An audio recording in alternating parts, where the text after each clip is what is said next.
Alright guys, MarkBoy316 here with another video. This is my review of NXT Halloween Havoc 2024. And we start off the show with the tables, ladders, and scares match. You can win this match by pinfall. Great match, brutal stuff. Uh, right off the gate, uh, Tony D'Angelo takes the mic from the announcer and says, "You know the rest," and starts beating the crap out of. They do the barricade spear spot through the barricade. They put a ladder on from the apron to the announce table. They go through that. Like he zip ties Tony D'Angelo to the corner. His family tries to come out and help him, and finally uh,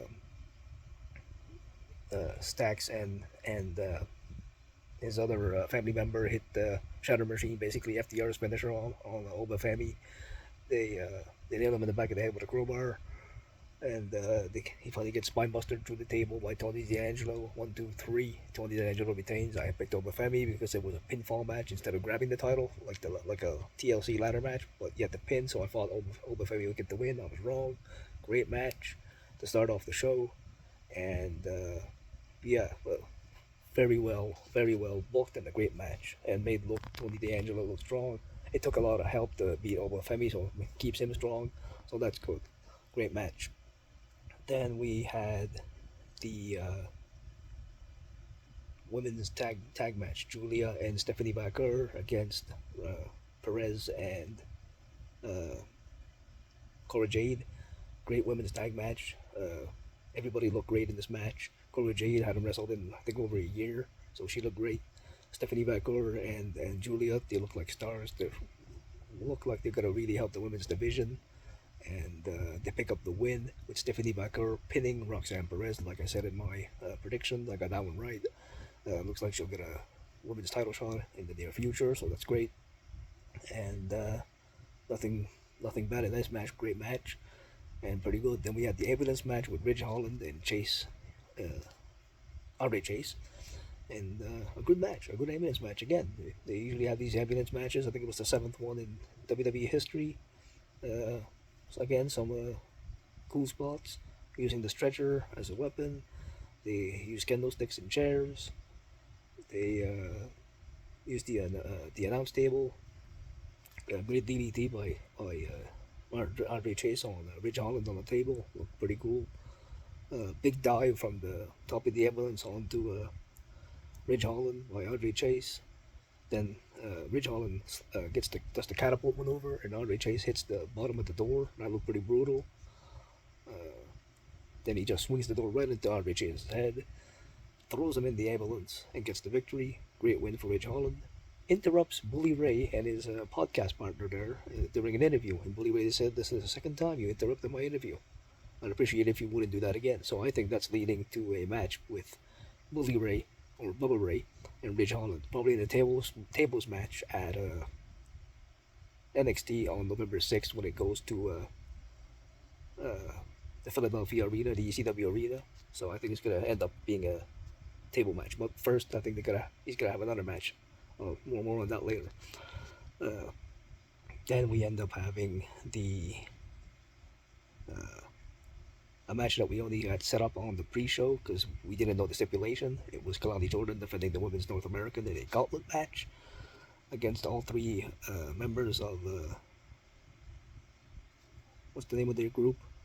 No, Fatal Attraction. Yeah, I think it's Fatal Attraction. And she dispatches the first two, very JC Jane and Nix, whatever her first name is there. Beats one with the 450 splash. Great stuff. Beats Jasmine Nix. She beats her with the 450 splash. Then she beats oh, what is her name? JC Jane. Beats her with a was it a moonsault? I think it was. I think a moonsault beats her, and then the next one, Violet Henley, comes down, and the other two cause distraction. She's about to go for the 450. Violet Henley gets the knees up, does the running knee right to the face, and gets the 1, 2. 3, your new North American champion, Fallon Henley. So that was good. The lights go out, and then we see the Australian star, uh, Zaria, I think her name is, come in and whip everybody's butt, and she stands tall. So another new star they signed. So that women's division's gonna look pretty good. That's awesome. And then we get to the match of the night. Not the match of the night, but one of the matches of the night. I think the Tables, Ladders, and Scares match was the match of the night. But this one came close. It was False Count Anywhere, Devil's Playground match. Trick Williams versus Ethan Page. Great match. Here again, they just use the stairs, use a bag with nuts and bolts in it, and Page takes a good looking bump into the bolts and nuts and all that were on the ground. That was good stuff. We have a kind of big razor edge off the stairs through the announce table. At a point where Trick Williams hits the edge of the stairs and looks like he's coughing up blood. And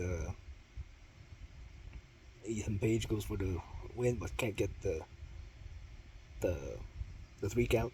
He picks up the stairs, tries to smash the stairs on top of Trick Williams, but he moves out of the way. He hits a huge rock bottom on the stairs. 1, 2, kicks out.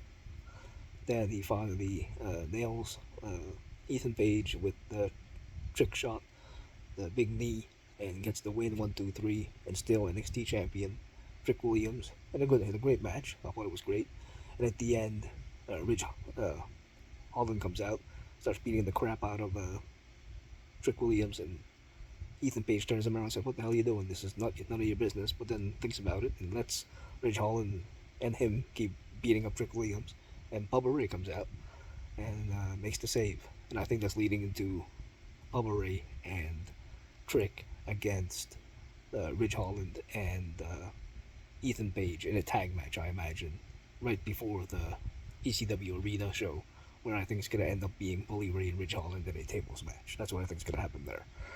But all in all, a good pay-per-view. I give it a 4 out of 5. Great pay-per-view. Good stuff. Just a little sloppy in the gauntlet match for the women's North American title. Other than that, it would be a 5 out of 5 pay-per-view. But a great NXT PLE, great pay-per-view. If you haven't seen it, skip this video obviously, and but a very good showing. Crown Jewel coming up this Saturday.